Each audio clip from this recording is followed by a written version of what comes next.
Galera, sejam muito bem-vindos a mais um episódio do The Byte. Nesse episódio vamos falar sobre o fato de que a TV, uma rede de TV, novamente está associando violência a games de maneira horrorosa. Vamos discutir isso aí. Vamos falar sobre o projeto Stop Killing Games. E tivemos também aí a do X enlouquecendo e com isso a CEO do X pediu demissão. Um caso bem esquisito. E deixa eu mencionar que a Alura segue com o The Byte e dessa vez a gente vai divulgar a imersão dados com Python, que vai te mostrar como transformar dados em decisões, uma habilidade que é super importante. São 5 dias de imersão, aulas 100% práticas e gratuitas, e você vai aprender do zero a usar Python na análise de dados. No final, você vai desenvolver o seu próprio dashboard interativo com dados reais do mercado de trabalho e tudo isso com orientação de profissionais experientes desse mercado. As inscrições são por tempo limitado, confiram o link na descrição ou o QR Code na tela para mais informações e bora pro episódio.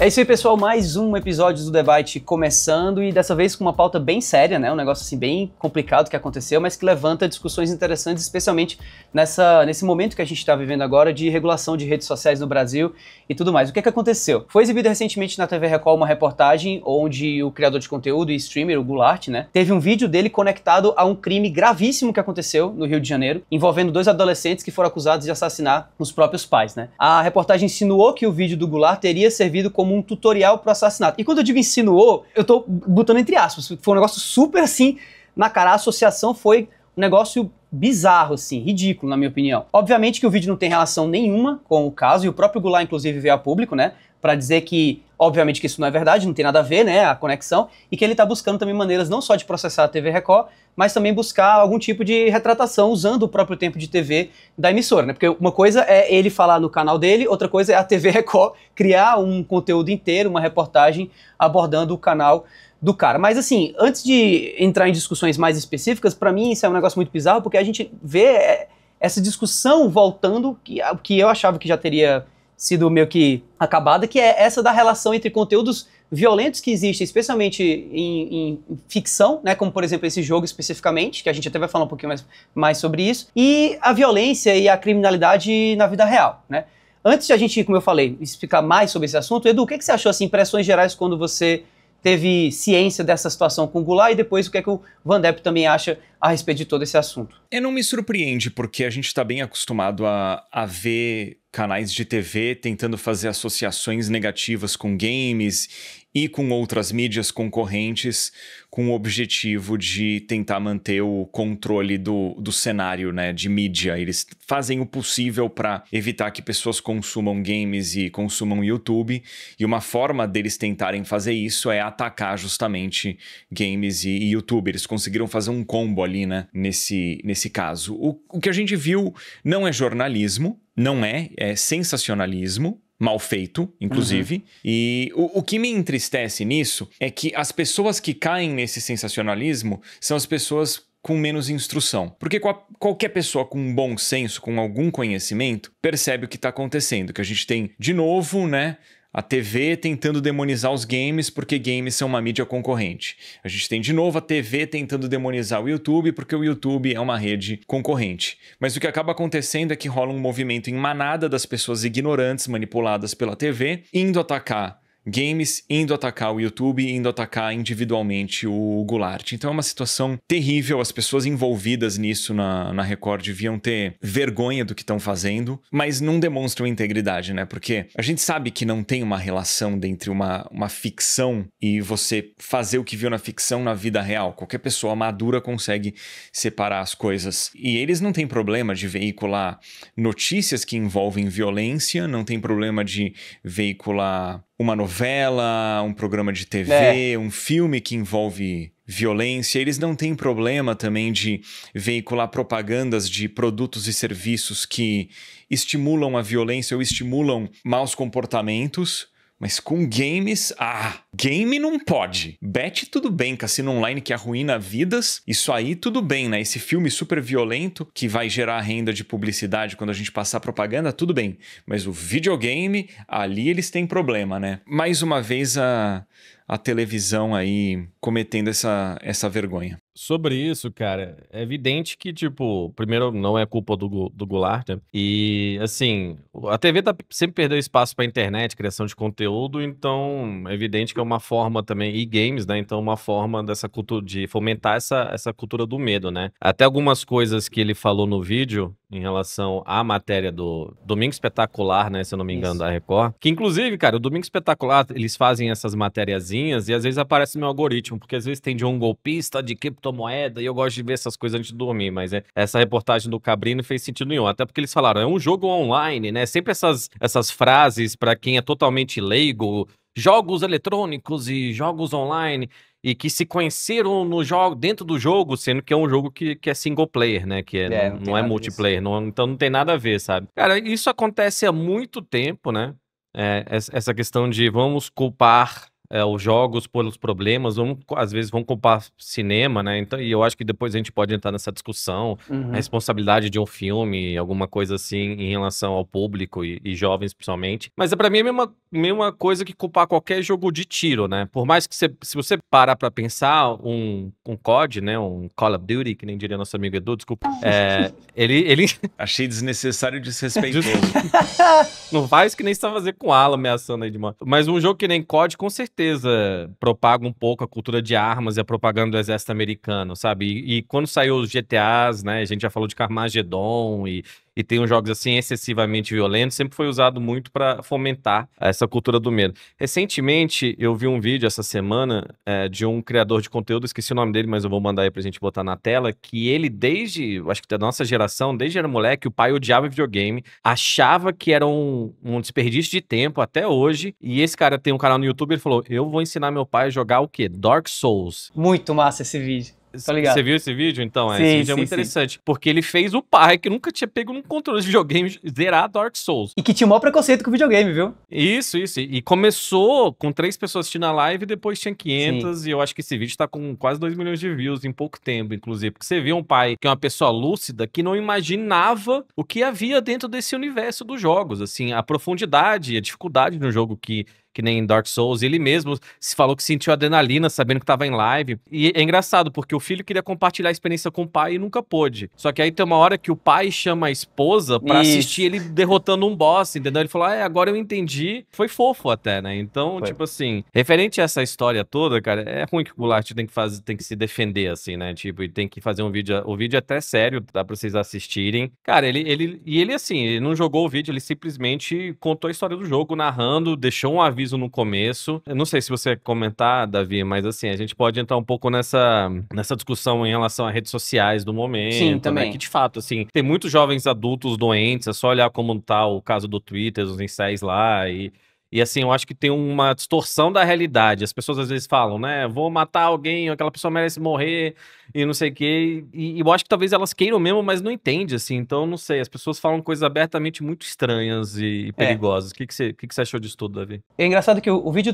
do Goulart, assim, ele foi tão responsável nas coisas que ele fez, porque assim, o próprio vídeo dele traz um disclaimer, coisa que a gente vê muito pouco hoje em dia em obras de ficção que tratam com violência, que tratam com assédio, que tratam com questões e se confiam no fato de, não, é ficção, então a gente não precisa às vezes nem mencionar. Tem muita obra de ficção, de novela, por exemplo, de TV aberta, que só traz disclaimer no final, né, como se fosse assim uma maneira de quase, nossos advogados pediram, então tá aqui, né, e o Goulart foi lá e trouxe isso no começo do vídeo. Então assim, parabéns pra ele, inclusive, por essa postura, e também parabéns pra ele pela postura de ir a público, explicar as coisas, né, não deixar isso, por exemplo, pra lá, achando que, não vale a pena. Bacana também, porque isso exige uma coragem muito grande pra mostrar a cara ali e se justificar, não que precise justificar, né, mas infelizmente nesse mundo que a gente vive hoje, a gente precisa se defender até daquilo que a gente não tem culpa nenhuma, né? Então, assim, é bizarro, mas, como o Edu mesmo falou, é a realidade que a gente tá vivendo hoje e não é de hoje, né? Já é de algum tempo. É interessante que essa discussão sobre videogame e violência, Vandep, que a gente até comentou no começo, é algo que eu levanto muito em sala de aula, porque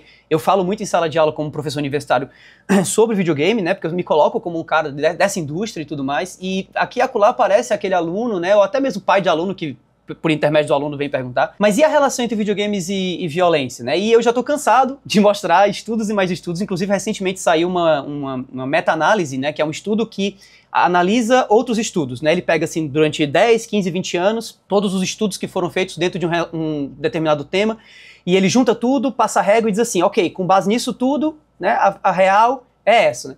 E aí saiu um meta-estudo de 2020, que analisou 28 pesquisas científicas feitas ao redor do mundo todinho, que trouxe de novo para os dias de hoje que não existe relação nenhuma, ou pouquíssima, se é que existe, entre um jogo violento ou um conteúdo fictício violento e algum tipo de comportamento que uma pessoa vai ter por conta desse conteúdo. Então, assim, não explica, não existe correlação direta, clara, evidente, que você consiga ir a público e dizer, precisamos fazer alguma coisa a respeito disso. Então, realmente, chama muita atenção quando a gente vê isso acontecer na TV, e mais ainda porque essas pessoas que estão produzindo esse tipo de conteúdo, criticando games, elas sabem que não existe comprovação científica. Então, qual que é o motivo por trás, né? E é muito isso que o Edu mesmo falou, tipo assim, às vezes é uma questão política, é uma mídia, é uma emissora que está sendo ameaçada, né? Mídia, televisão, emissora, no caso Record, que está sendo ameaçada por esse tipo de conteúdo, porque esse tipo de conteúdo é concorrente. E no caso da Record específico, e aqui eu não estou querendo levantar nenhum tipo de acusação à Record especificamente, mas é fato de que a Record também tem uma relação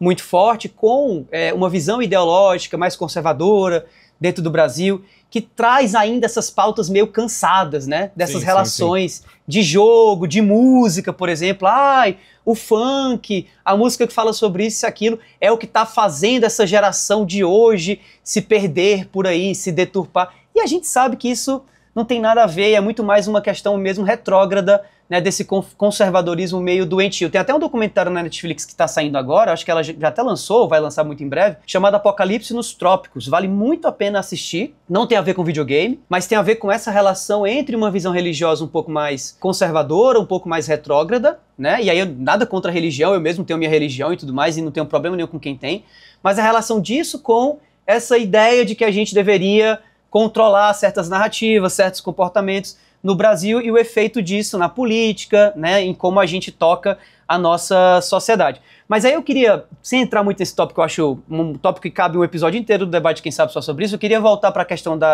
do controle das redes sociais, porque eu acho que essa matéria só virou realidade por conta dessa discussão que a gente está tendo hoje, de que as redes sociais precisam ser controladas no nosso país, e os argumentos pró e contra isso daí, e como isso vai acabar trazendo, né, vai acabar, digamos assim, influenciando essa seara que a gente está vivendo hoje das redes sociais. Queria saber o que vocês acham disso. Primeiro, Vandep, né? Até porque eu acho que Vandep, essa é uma discussão, como eu geralmente trago aqui nos episódios de debate, que você deve estar tendo hoje junto aos teus criadores, né? Que trabalham lá na Vandep.ag. Como é que você está enxergando hoje essa questão da tentativa de ter uma rede social no Brasil mais regulada, mais controlada, em prol de um controle maior, né? Dessa questão mesmo do discurso de ódio, conteúdos que possam gerar danos, gerar lesões a pessoas e grupos minoritários no nosso país, e depois a gente traz pro Edu também a visão dele. O que você tá achando a respeito disso, Vandep? Cara, sobre redes sociais e regulamentação, realmente é difícil nesse sentido, né? Eu acho que tem que ter consequências para quem espalha. A gente teve muito problema recentemente com o Discord, né? Mais do que redes sociais, que lá viram um antro de incel e de gente compartilhando conteúdos horríveis e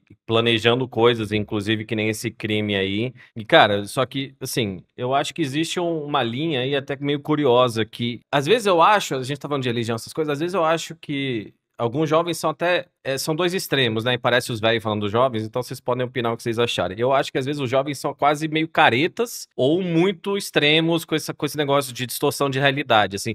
De vez em quando aparecem uns tweets, como assim tem cena de sexo nesse filme? Que absurdo, né? Sim. Tipo assim, cara, mas assim... E não, esse filme é irresponsável moralmente porque ele retratou um abuso sexual, alguma coisa assim, cara. Primeiro, assim...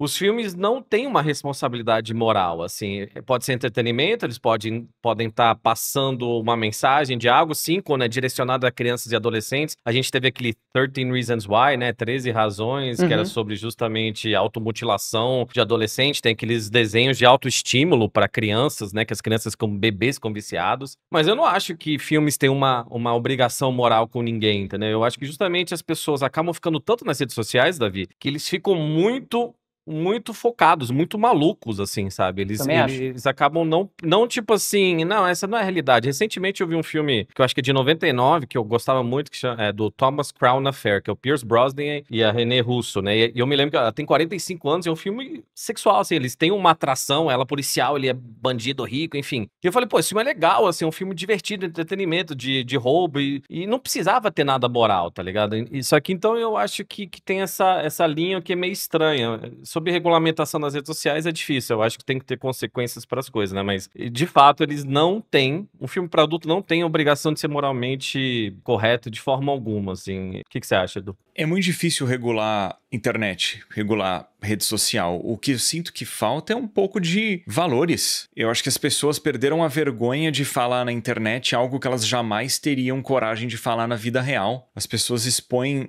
demais e as pessoas falam coisas que são inaceitáveis, que são muitas vezes criminosas de maneira inconsequente, e isso deveria ter consequência. Agora, como que se regula isso? Eu não acho que eu tenho conhecimento para dizer, porque é um assunto muito complexo, cara. Se você ficar regulando demais, vira censura. Mas se você dá liberdade demais, você abre um espaço que as pessoas vão abusar, né? No fim das contas, eu acho que tudo volta pra questão de valores, de agir de boa fé, de você ter integridade, valores éticos. E isso você se constrói dentro de casa e também numa sociedade que é uma sociedade, novamente, que tem integridade. Você tá ao redor de pessoas de boa índole e você tá recebendo bons valores. No fim das contas, quando a gente começa a ver um comportamento dentre crianças, pré-adolescentes, que é um comportamento completamente inaceitável, faltou valor na criação dessas pessoas e faltou os pais monitorarem o que as crianças estão fazendo, né? Porque o pai precisa estar de olho no que o filho faz, no que a filha faz. E claramente isso não está presente, e isso também não é questionado, né? Porque quando você chega numa fase de fim de adolescência e início de você ser um adulto, você precisa estar com os seus valores formados, né? Você precisa chegar lá como uma pessoa íntegra de bons valores, boa fé. Agora, quando os pais fogem da responsabilidade de educar os filhos, a sociedade fica complicada. Mas, assim, é um assunto muito complexo. Eu tô tocando na superfície, até porque eu acho que exige mais estudo para eu poder aprofundar o assunto aqui. Eu acho que o ponto é bem esse, Edu. Você falou de valores, eu vou sempre pelo lado também da educação, né? E não só da educação que a gente tem dentro de casa, porque eu acho que nós três aqui somos pessoas, né, íntegras em grande parte, assim, muito em parte da educação que a gente recebeu em casa, ou pelo menos a educação que a gente teve na escola, né, no colégio, na faculdade também, né, que são esses espaços que eu costumo dizer, de espaços formativos. Você está formando a sua mentalidade, até a sua ideologia, a sua visão de mundo, a partir do que você vive, a partir das pessoas com quem você se relaciona, né? Então, assim, na faculdade, por exemplo, eu vejo muito sobre mim um pouco essa responsabilidade, não só de ajudar os meus alunos a crescerem enquanto profissionais, mas também tentar desafiar um pouquinho a visão de mundo deles, trazer um pouquinho esse lance do que a gente chama de visão crítica, de pensamento crítico, que é importante e eu noto o resultado, eu noto o reflexo, sabe? É muito interessante você pegar um aluno ali do primeiro semestre, né, que está no primeiro ano de faculdade dele, e depois no quarto ano de faculdade, e você vê o quanto essa pessoa evoluiu, né? Se essa pessoa às vezes tem oportunidade, por exemplo, de fazer um intercâmbio, que é um negócio que eu sempre estimulo os meus alunos a fazer, e que nós aqui, por exemplo, fizemos, eu noto o quanto isso também ajuda essa pessoa a abrir um pouco a visão de mundo dela, a conhecer e a lidar com o diferente dela, né, com aquilo que diverge da visão de mundo que ela teve em um dado momento, e tudo isso para mim é sempre positivo, a pessoa sempre ela evolui em relação a isso. Eu acho que a gente cresce no diverso, no diferente, no adverso, né, na adversidade. E eu sinto que isso falta muito hoje, não só nas famílias do Brasil, mas também nesses círculos, né, nesse mundo de bolhas que a gente vive hoje. E aí o reflexo disso a gente encontra nas redes sociais, com essa tentativa de você, sem saber muito bem como fazer, controlar certos discursos, sim com um viés positivo, sim com uma intenção boa, mas ainda, na minha opinião, carecendo de uma discussão maior. Por isso que eu acho importante a gente não necessariamente ficar aqui, com perdão da palavra, cagando regra, porque realmente nós não somos especialistas a respeito desse assunto, mas abrindo a discussão, porque eu acho que essa discussão precisa ser aberta. A gente precisa discutir mais essas coisas, para que essas coisas comecem a permear mais os círculos sociais que essas pessoas vivem, que quem acompanha o debate, por exemplo, né, vive, para que nós possamos, a partir daí, evoluir essa discussão, né? Você concorda, Vandep? Sobre valores, eu acho que cada um de nós tem alguns diferentes, cada um faz coisas diferentes na vida pessoal. Talvez vocês falam de religião, vocês são mais religiosos, eu tenho mais uma coisa espiritual minha do que religião em si. Só que a diferença, né, você falou da nossa formação, e de fato eu acho que a vida vai ensinando. Só que a grande diferença foi algo que você falou também, a gente não tem redes sociais, cara. Eu não consigo imaginar crescer numa adolescência com tanto estímulo também, se você pega TikTok, você pega, né, Reels, essas coisas, a timeline infinita, ou essa coisa de socialização através de stories. Eu vi um adolescente falando que os amigos foram pro cinema e não chamaram ele, aí ele fez um TikTok chateado. Coisas que a gente não tinha que lidar, assim, né? Você tá constantemente... Existe o negócio de, estamos viajando... Então, fui numa viagem, eu tô aqui postando, então você fica com vontade de ir para uma viagem, mas com adolescentes eu acho que pega muito mais, porque você não tem as ferramentas emocionais para lidar com essas coisas, então você deve ficar muito triste, acaba ficando mais dramático e tal, então eu acho que é difícil ser jovem nesse mundo, por isso que a gente, que nem eu falei, eu acho que a gente vê dois extremos, né, eles têm que tomar posições políticas sobre tudo, eles têm que tentar achar uma personalidade deles, que os diferencia dos outros justamente porque eles, né, não são ouvidos, eu acho. Então, eu imagino que deve ser muito difícil ser jovem hoje em dia mas, cara, teve até a série Adolescência, né, que eu vi o Stephen Graham falando, eu não vi a série, mas ele falou, por que a gente fez essa série? Porque no Reino Unido, a gente viu um menino matando uma menina que não quis sair com ele num lugar do país, e no dia seguinte, o outro menino matou outra menina do outro lado do país, e a gente falou, isso aqui é uma epidemia, tá acontecendo alguma coisa que pelo menos tem que ser, né, a gente tem que falar sobre isso, porque as pessoas, não, tomei um fora de uma mulher, vou matar ela, tipo, isso acontece quando é adulto, acontece quando é adolescente, é uns negócios bizarros. Mas assim, cara, esse negócio voltando um pouquinho só a negócio de filmes e games, dessa moralidade, né, a gente tem o GTA que vai ser ano que vem, que a gente discutiu até, né, como que eles vão navegar essas coisas, e eu acho que, cara, no fundo, beleza, tem entretenimento, né, aí a gente pode falar sobre positividade e não positividade. Por exemplo, uma série que saiu durante a pandemia, que eu acho que fez muita diferença e é super positiva, é Ted Lasso, né, e eu assisti Ted Lasso no auge da pandemia, e é uma série muito fofa, assim, ela é muito positiva, é um cara que, por mais que mostre ele lidando com os problemas dele eventualmente, né, ele é um técnico de futebol americano que depois vai ser técnico num time da primeira divisão de futebol, né, que a gente gosta e tal. E eu me lembro que fez muita diferença, cara. Eu tava me sentindo muito mal e eu vi um negócio esperançoso, assim, foi gostoso, mas não era responsabilidade, mas era a proposta. Tudo se deve à proposta do filmmaker, das pessoas que estão fazendo os jogos. Recentemente eu assisti um dos meus filmes preferidos dos últimos anos, foi no último final de semana, chamado Sinners, né, Pecadores, do Ryan Coogler, que fez Pantera Negra, que dirigiu Pantera Negra, e é um filme, assim, na aparência parece ser um filme de vampiro, mas é um filme sobre eles em 1932, que querem abrir um barzinho lá e tal, e o começo do filme tem tantas camadas, e é quase um realismo fantasioso, que é justamente, voltando, assim, é um filme que ensina alguma coisa, mas também te entretém, só que ensina nas entrelinhas, se você tem esse embasamento de semiótica, de teoria da comunicação, por isso que esse negócio de você entender, né, sarcasmo, entender o que um filmmaker tá falando com você, que a gente fala, às vezes, tem esse negócio de apontar dedo, não foi moralmente correto, não, cara, você tem que tentar entender o que tá acontecendo aqui, as pessoas veem muito óbvio quando estão consumindo algo hoje, eu acho que esse é o problema também, né, Edu, eu acho que as pessoas, muito literal, claro, você vai né? ver uma gameplay do Edu, algum negócio assim que é só pra entreter, é uma coisa, mas geralmente esses artistas estão tentando falar alguma coisa e moralmente ou não, né, a gente até falou de inteligência artificial aqui, que houveram muitos avisos, até falei de Matrix e Exterminador do Futuro, pra mim o Her, né, que eu acho que é ela, do Spike Jonze, que o cara se apaixona por inteligência artificial, inclusive porque o filme foi feito uns 10 anos e era pra ser daqui a uns 15 anos, então... Ele realmente fez uma crítica à sociedade, ele realmente antecipou um negócio. Então, cara, eu só acho que, assim, um criador de conteúdo, voltando, Edu, até pra você talvez finalizar o assunto, ele tem que ter responsabilidade, né? Ele tem que ter alguma responsabilidade. Eu acho que o Goulart teve isso. Eu acho que essa é a questão, assim. Cara, o cara fala, não vou contar a história de um jogo só porque no jogo...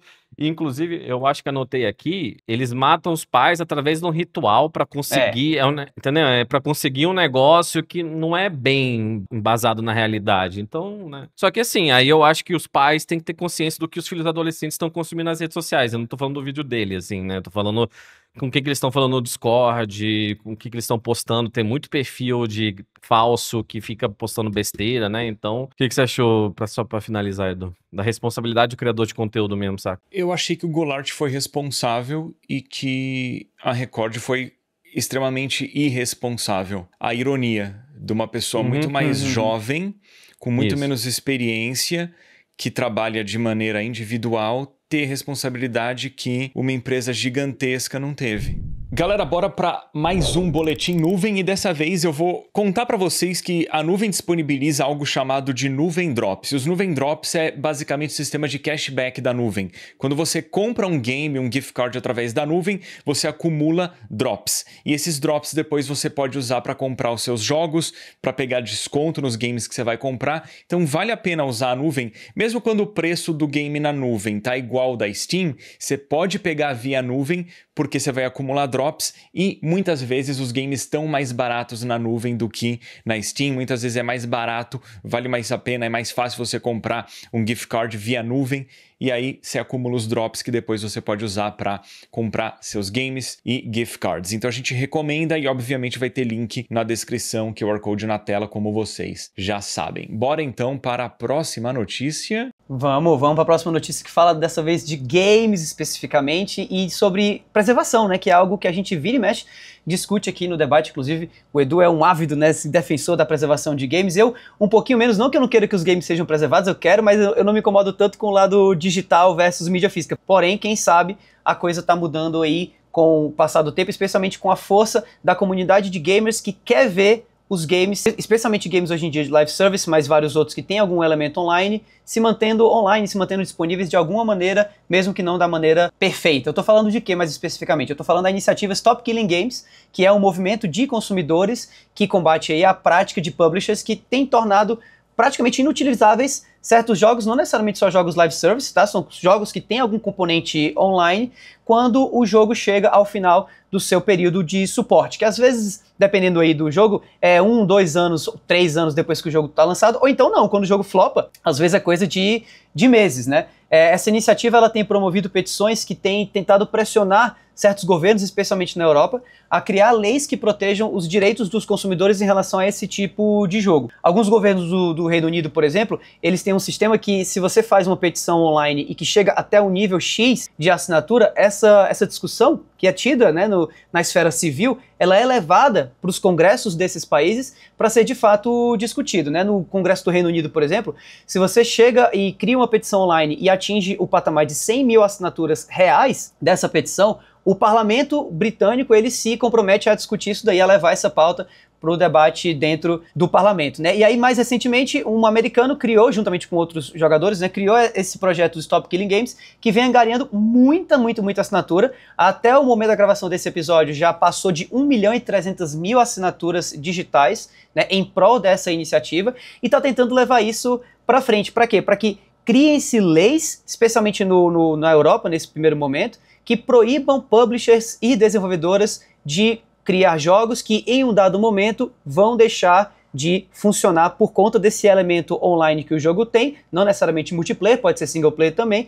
mas que se não está funcionando, se o servidor não está online, o jogo simplesmente não roda, né? E aí a pessoa que comprou esse game fica com esse jogo indisponível na sua biblioteca, ou às vezes até tem esse jogo retirado na sua biblioteca, como aconteceu recentemente com o jogo The Crew, que a gente inclusive trouxe aqui no debate e que muita gente tem trazido como estopim de toda essa discussão. Antes a gente entrar numa parte mais polêmica disso daí, porque até o momento, né, essa proposta eu acho que ela é isenta de polêmica necessariamente. Queria saber, Edu, o que é que você acha disso, quando você começou a saber desse projeto, dessa iniciativa, e depois a gente passa pro Vandep também e traz a parte mais polêmica disso um pouco mais pra frente. Mas vamos lá, Edu, o que é que você achou do Stop Killing Games? Não, é uma ótima iniciativa, porque você mantém o acesso a um game que normalmente simplesmente deixaria de funcionar. Você obriga a publisher a manter o game jogável pelo menos num nível mínimo aceitável. A gente hoje vê muito projeto de fã tentando manter jogos antigos que têm elementos online funcionando, né? Via servidores privados. Isso acontece com games diversos da Nintendo. A própria Capcom teve no Play 2 o Resident Evil Outbreak, que tinha um elemento online. A galera faz servidor privado hoje em dia para esses games se manterem acessíveis, né? Que tinha os 2 Outbreaks no Play 2. E é legal que a gente tenha a possibilidade de um jogo, quando ele for deixar de ter a sua vida útil, que ele pelo menos tenha uma atualização que permita que o game rode de modo offline. Óbvio que um game que funciona só de maneira multiplayer, você não vai ter muito o que fazer no jogo, isso é natural, mas a gente evita de games tipo o The Crew que você mencionou, que é um jogo que daria pra você jogar tranquilamente em modo single player, você evita que o game morra, que o game fique perdido para o tempo. Eu acho que é uma iniciativa excelente. É claro que as empresas envolvidas, né, elas estão sendo contra, alegando falta de segurança ou que não dá para elas se responsabilizarem pelo game depois que o servidor for fechado, mas assim, dá sim. Planeja para que o game se mantenha. Faz uma atualização simples, permite que as pessoas façam servidores privados e coisas do tipo. Dá para fazer isso acontecer. É uma iniciativa bem legal. É claramente um movimento pró-consumidor, né? Total. De preservação, que é um termo que a gente usa muito. Preservação é importante, cara. Ele acaba movimentando o mercado e gerando novas paixões, né, para públicos depois que o jogo já passou do ciclo de vida dele. Eu vou até mandar para o nosso querido editor Holter aqui a lista das empresas que se manifestaram basicamente, né, que fez um lobby contra basicamente os Stop Killing Games. São empresas que nem Netflix, EA, Activision, claro, Riot, Sega, Warner Bros, tipo Ubisoft. Basicamente todas. Aí tem gente que falou que tornaria isso inviável, né? Que tornaria a produção de jogos inviáveis. Foi a polêmica, na verdade. Que é besteira, cara. Que, tipo, não faz sentido. Não faz sentido você, tipo, até porque se você pensar a longo prazo, de novo, movimentar as comunidades em relação aos teus jogos e trazer público novo... Eu não sei, qual que é a necessidade de falar, não, se a gente... O que aconteceu com o The Crew é absurdo, cara, mas você comprar um jogo e ele é retirado de você assim, não faz nem sentido. Tem o Game Pass e tal, vocês vão ter que ter um modelo de aluguel de jogo, assim, né? Que nem quando a gente ia nas locadoras, quando era criança. Eu, hoje em dia, esses Sinners mesmo, eu acabei vendo na HBO Max, né? Eu não sei qual que é mais, a gente até acabou não discutindo isso, mas eu quase aluguei. Muitas vezes eu alugo na Google TV, eu alugo um filme por 48 horas, porque eu sei que vou assistir aquela noite, né? Então, qual que é a alternativa, né? Eu acho que você até vai mencionar, Davi, eu acho que teve as polêmicas em volta foi referente ao Pirate Software, né? Foi, exatamente, que falou o Pirate Software. Pode explicar um pouco disso aí. Pois é, o Pirate Software, que também atende aí pelo o nickname de Thor, né? Ele é um criador de conteúdo bem famoso, inclusive famoso no Brasil, apesar dele não ser brasileiro e produzir conteúdo em inglês. Eu gosto da voz dele, a voz dele é bem cultural, assim, bem forte. Muito boa. Dizem que a voz dele não é aquilo, né? Que ele usa um filtro pra voz ficar do quê? Que a voz dele é super grossa. Hi, guys. Que a voz dele é diferente em evento ao vivo. Tá aí, eu não sabia disso. Mais uma polêmica. Uma vez do cara.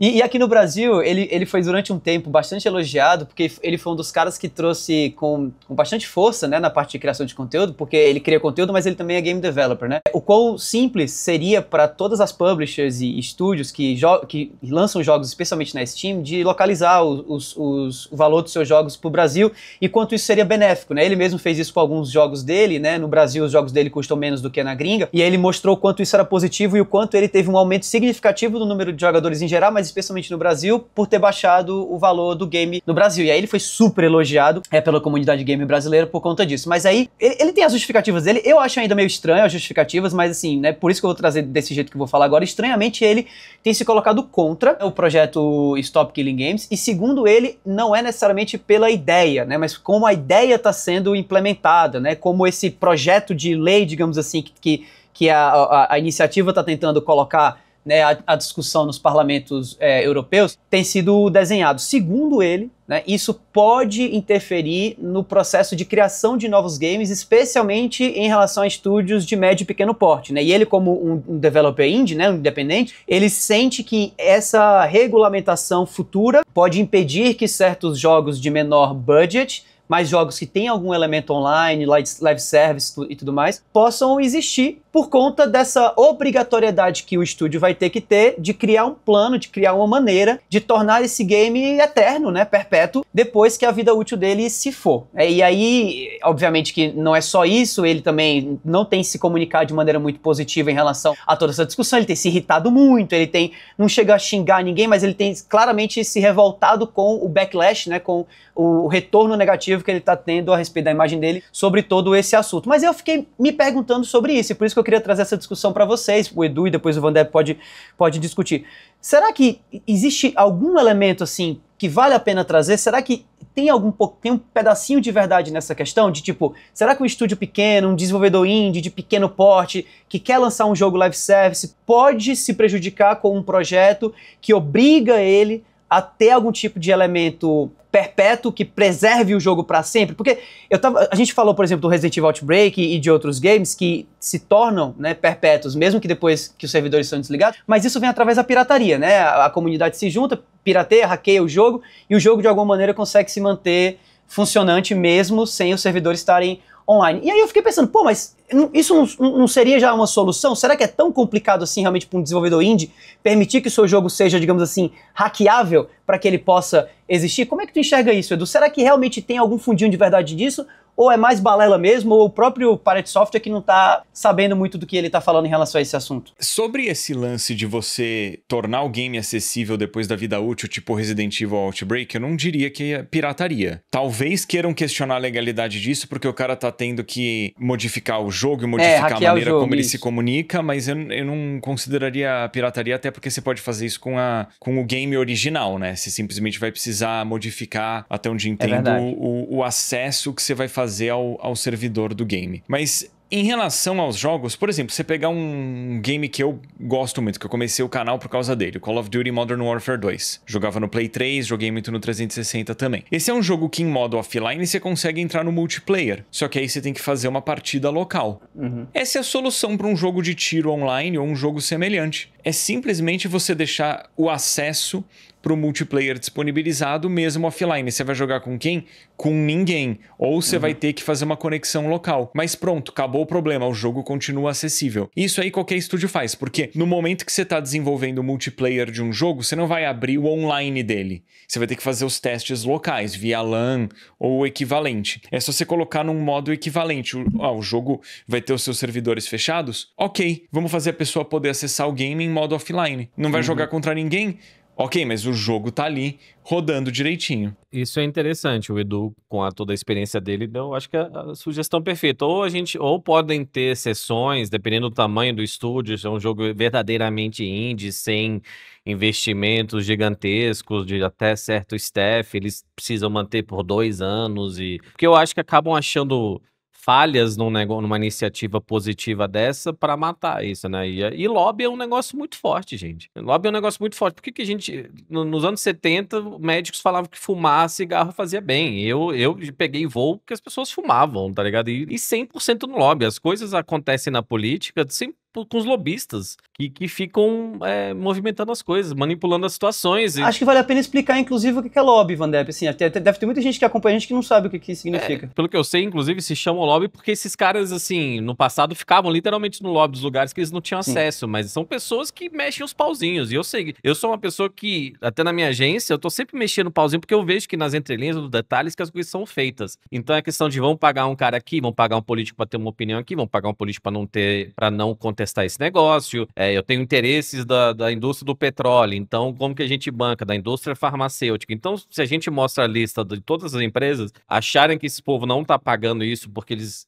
jamais querem aumentar qualquer tipo de custo. Cara, não faz sentido uma Activision ter medo disso. Você falou do Modern Warfare 2, Edu, também. O Modern Warfare 2 mudou minha vida também, porque eu também tava jogando tanto que eu falei, vou abrir um canal de COD. E aí o Black Ops 1 também, né? Mas assim, pouco tempo depois que o jogo acabou, vira tudo cheio hackeado, né? Cheio de hacker. Então, tipo, eles deixam os servidores abertos até certo ponto, mas já tem um descuido enorme, né? Então, qualquer iniciativa pró-preservação é positiva. Então, para só finalizar o assunto e responder a tua pergunta, se pode afetar estúdios indies, talvez a gente pode ver opiniões de pessoas que trabalham nesses estúdios, mas eu acho que no geral essas pessoas são as que mais amam games. Desenvolvedores de jogos, eles querem a preservação dos jogos. Se você faz um jogo e você passa 2, 3 anos produzindo ou até mais, você quer que ele suma da existência? Não, né? Tipo, a gente teve, é anti-arte, a gente teve casos, né, que a Warner tinha um filme da Batgirl, né, da mulher morcego, e eles disseram que tinham investido 70 milhões e eles nunca lançaram porque eles iam ganhar mais dinheiro em relação a impostos se não lançassem o negócio. Então, tipo, os executivos não estão muito preocupados, mas imagina a pessoa, eu não sei quem é a atriz que fez a Batgirl, mas talvez era a grande oportunidade dela. O filme podia ser ruim, talvez, tipo, tanto que esses filmes, né, até vi o James Gunn falando, as pessoas, eles não estão cansadas de super-heróis, eles estão cansados de filmes ruins. Então, tipo,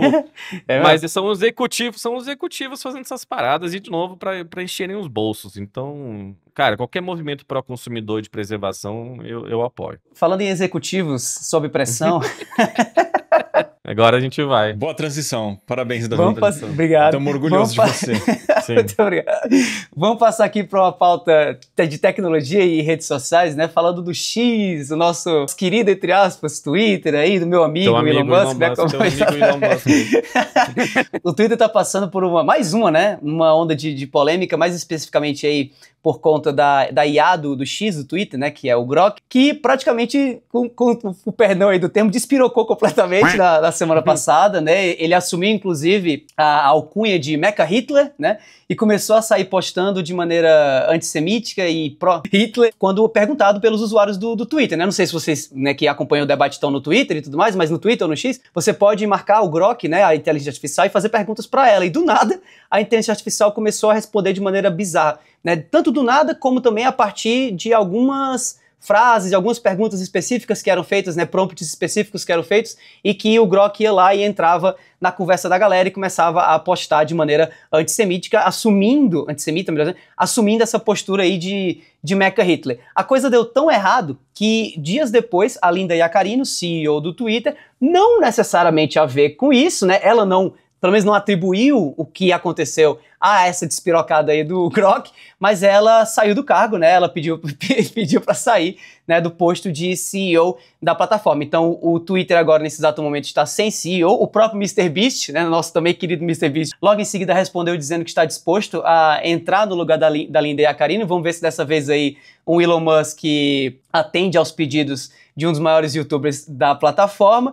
Mas a real é que a gente está vendo, né, uma derrocata completa e total da plataforma. O que é curioso, antes de passar a palavra aí para o Vandep, depois para o Edu para saber o que é que eles acham, é curioso porque dias depois, talvez tentando, né, controlar aí o caos, né, e essa crise de imagem gigantesca, o Elon Musk anunciou uma atualização do Grok. O Grok agora, pelo menos nos Estados Unidos, em relação a alguns usuários, está rodando a sua nova versão, a versão do Grok 4, que supostamente, como sempre, né, tem, inclusive vou colocar aqui na tela uma imagem muito engraçada que eu puxei, inclusive, do Twitter, desse ciclo eterno dessas IAs, né, o Grok, o ChatGPT, o Gemini, que é sempre assim, a cada mês, uma dessas IAs anuncia que agora ela é a IA dominante, ela é a melhor IA de todos os tempos, até no mês que vem, outra IA anunciar que é a IA dominante, né, a maior IA de todos os tempos. E agora essa é a vez do Grok, supostamente o Grok 4 é mega ultra inteligente, a gente está cada vez mais próximo aí do AGI, né, que é essa super inteligência artificial, mas na real a gente não sabe aonde isso vai parar, a gente só sabe que o Twitter tá indo de mal a pior, pelo menos do ponto de vista executivo. Vandep, o que é que você achou disso tudo aí? Depois a gente passar pro Edu. Cara, em relação a isso,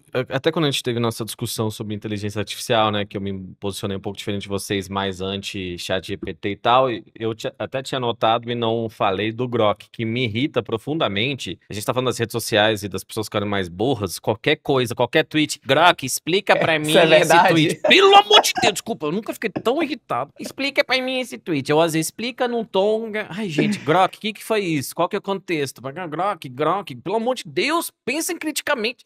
Enfim, sobre o Grok em si. Desculpa.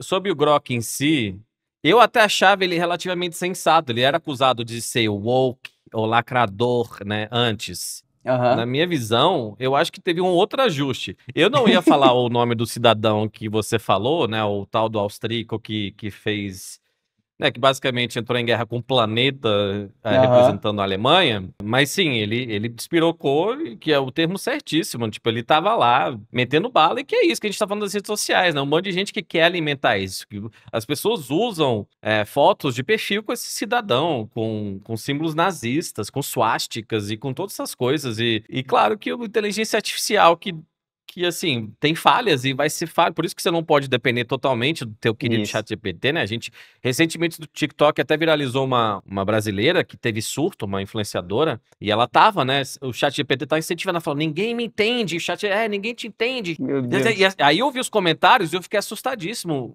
A maioria mulheres, porque o meu chat, ele me recomenda ir pra um psicólogo quando não tô bem. Primeiro, o que você tá falando com a inteligência artificial? Tipo, então, só as pessoas defendendo. O meu chat não faria isso. O meu chat é meu amigo. O meu chat... Gente, tá ligado? Então, assim, a CEO voltando ao Twitter, rapidinho, desculpa. A CEO do Twitter, a gente até tinha falado dela que ela era totalmente time Elon Musk, que nem o Davi. Desculpa. Desculpa. Ela era muito, então assim, ela ter que pedir demissão, eu acho que ela foi o famoso fritada, assim, eu acho que ela foi fritada pelo Elon Musk e pelo pessoal, porque, tipo, não sei se ela era responsável, necessariamente, beleza, CEO, mas é muito mais fácil fritar uma CEO mulher nesse caso, porque foi rápido, hein, porque eu achei que ela ia bancar, falar, isso acontece e é isso, mas talvez já queriam mudar, né, o Elon Musk mesmo deu um passinho pra trás em relação a, né, ele até atacou o amigo dele, o Trump, e depois voltou. Ele aparece menos no meu feed, pelo menos, porque antes eu era obrigado a ver os tweets desse cara lá no For You, mas o que você achou dessa história, Edu? Eu achei bizarro, eu não sei se eu tenho o que acrescentar. É bizarro, Bem, mas e é mostra bizarro. a irresponsabilidade das empresas que estão por trás dessas inteligências artificiais. Tipo, tá espalhando ódio, espalha desinformação e as pessoas não têm o bom senso de questionar o que a inteligência artificial faz ou deixa de fazer. É bizarro e é isso. É engraçado, eu vi gente elogiando o Grok 4, né? E aí são defensores valendo mesmo do Elon Musk, assim. Gente que eu inclusive sigo alguns de tecnologia, que assim, o Elon Musk pode dar soco nas pessoas no meio da rua, que o cara vai encontrar alguma forma de justificar por que a pessoa